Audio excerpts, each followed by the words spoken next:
Hey all, so this will just be a quick video introducing the coordinate plane and x and y intercepts.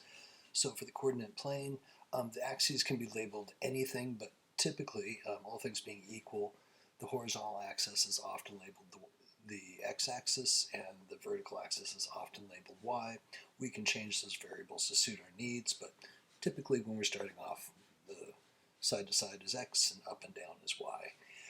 Likewise, usually x's are independent variable, which means it's the thing that we would plug into an equation and that we get y's or the vertical out of the equation.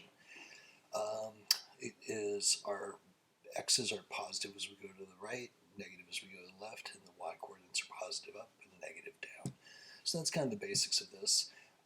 This first problem is just getting used to the idea of using a table and then plugging in values and getting out values and then graphing those points. So let's see what that will look like. So they gave us a table on this problem, so we'll just use what they gave us. Oops, let me get a pen going here. So they're telling us to use these 5 points and plot them and then try to draw a straight line through that. So let's see, this would go y equals, I'm going to call that negative 1/2. It's the same thing as the 0.5. I find it easier to have the fraction there for me for canceling purposes. So here the 2's would cancel, and negative would make a positive 1 plus 2, so 1 plus 2, that would be a 3 right there. If I do the same thing with the negative 1, negative 1/2 times negative 1 plus 2, negative would be positive again, half of 1 would be a half plus 2, so that would make that 2.5. If I plug in 0, then this whole piece drops out and it would just be 2.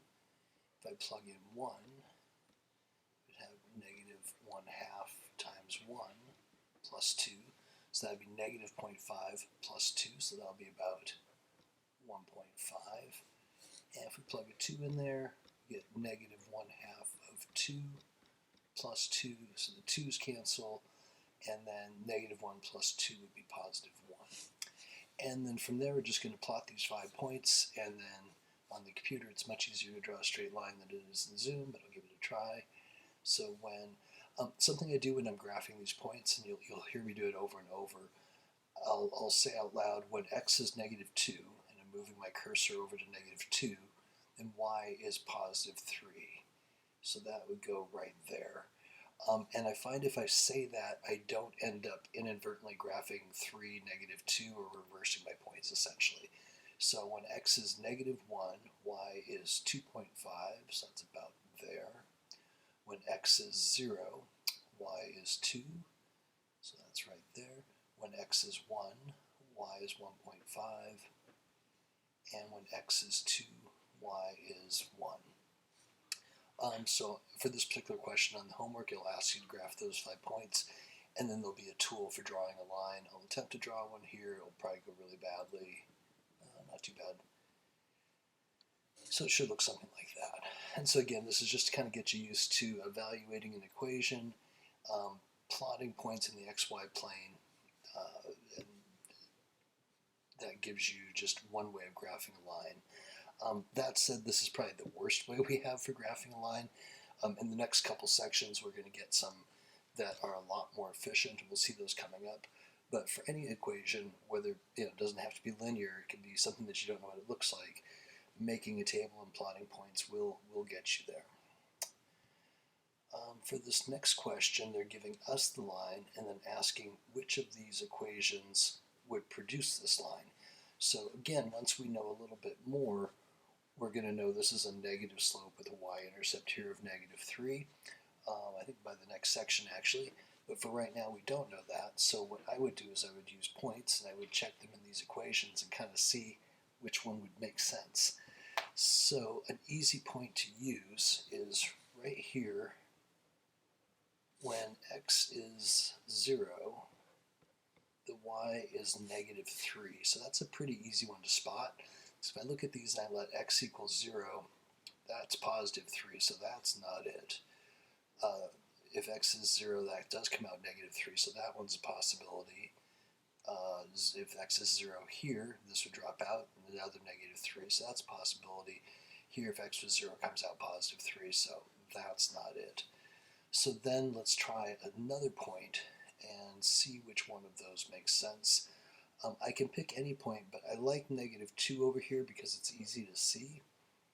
So when x is negative 2, the y should come out to be positive 2. So let's try that in this first equation and see if it works. So y equals negative 2.5 times negative 2 minus 3. So y equals negative and negative would be positive, and 2.5 times 2 would be 5 minus 3, and y does indeed come out to negative 2, so this one would be our correct equation.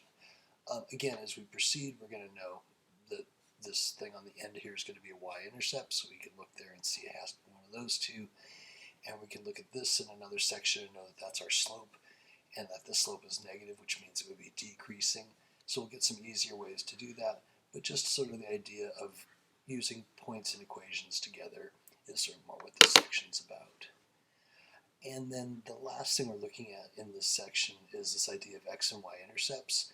And what x and y intercepts are the places, I'll just use this graph. This would be a y-intercept, and that right there would be the x-intercept.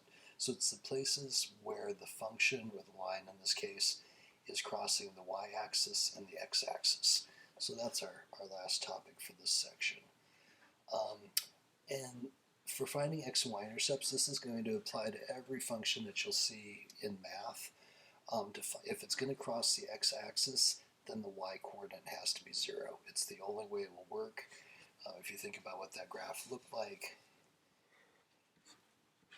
if we're crossing x, then the y has to be 0. It's neither above or below the axis. Likewise, if I'm crossing y, then that means the x has to be 0. So to find an x-intercept, we just let y equal 0 and solve for x. To find an x-intercept, I'm sorry, I said that backwards. To find the y-intercept, we just let x equal 0 and we solve for y. And we'll see that over and over as you go through pre-calc and trig. This is always going to hold true in terms of intercepts. So this first question here is just identify which one of these is an intercept, an x-intercept, a y-intercept, and then not an intercept. So this one has the form of x has a value and the y-coordinate is 0. So that means that is absolutely going to be an x-intercept, because again, when our y is 0, that means we're crossing the x-axis. Likewise, this point would be the y-intercept, because the x is 0, so we're neither left nor right. And this one's negative 8, so it'd be down here, but the y is a value, and so that makes that one a y-intercept. And then this one doesn't have any zeros in it, so that one is actually C. It's not an intercept at all. And then, oops, let me drift that back over here. So then our last couple questions are looking at find the x and y intercepts for a couple of different equations. And we'll see as we go through this section that, or this chapter, that this is an equation of a line in what's called standard form, and this one's in slope-intercept form. The form doesn't really matter. Our plan is the same. If we're looking for the x-intercept, we let y equal 0. If we're looking for the y-intercept, we're going to let x equal 0.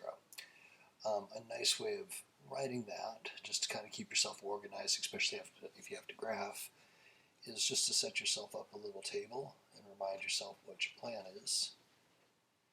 So when x is 0, I'm going to get the y-intercept, and when y is 0, I'm going to get the x-intercept. So let's plug those in and see what they do. So if I let x equal 0 on this, I'd have negative 7 times 0 plus 5y equals 70. So that piece would drop out, and then I can divide the 5 over, and I get y equals 14. So when x is 0, y came out to 14. And then likewise, I can do the same thing with letting y equal 0. So then I would have negative 7x, and then it would be plus 5 times 0, which would just drop out. And that would equal 70. And then divide the 7 over on both sides with the negative 7. And then I end up with x equals negative 10.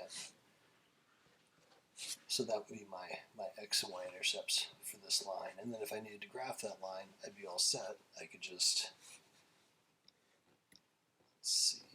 It's not going to be a good place to put that. We'll do this and that. So if x is 0, y is 14, we'll just call that up here somewhere. This is 14. And then when x is negative 10, I'll just declare this to be negative 10. Y would be 0. So given those two intercepts, now I have a really straightforward way to get the line graphed. And last example, same basic thing. This is just in a little bit different form, so let me show you how to do that. And I'll set up the same table to keep myself organized. So x and y. So when x is 0, so this is, like I said, slope-intercept form of a line. And the reason it's called that is in the next section we'll learn this is the slope. And then that 8 on the end is going to always be our y-intercept. So you can see that right here when I plug in x equals 0 plus 8, right, it just ends up the 8 on the end there. So there's our y-intercept. And then to get our x-intercept, we let y equals 0. For that we have to do a little bit more math. So we'll subtract that 8 over to this side to try to get this x by itself. So negative 8 equals negative 10x. Divide both sides by negative 10. And so negative and negative would make a positive right there. And then 8 over 10, let's reduce a 2 out of both of those. So our reduced fraction would be 5/4. So when x is, 4/5, I said that backwards. When x is 4/5, then the y would be 0. And there's our x and y intercept. So that wraps up this section.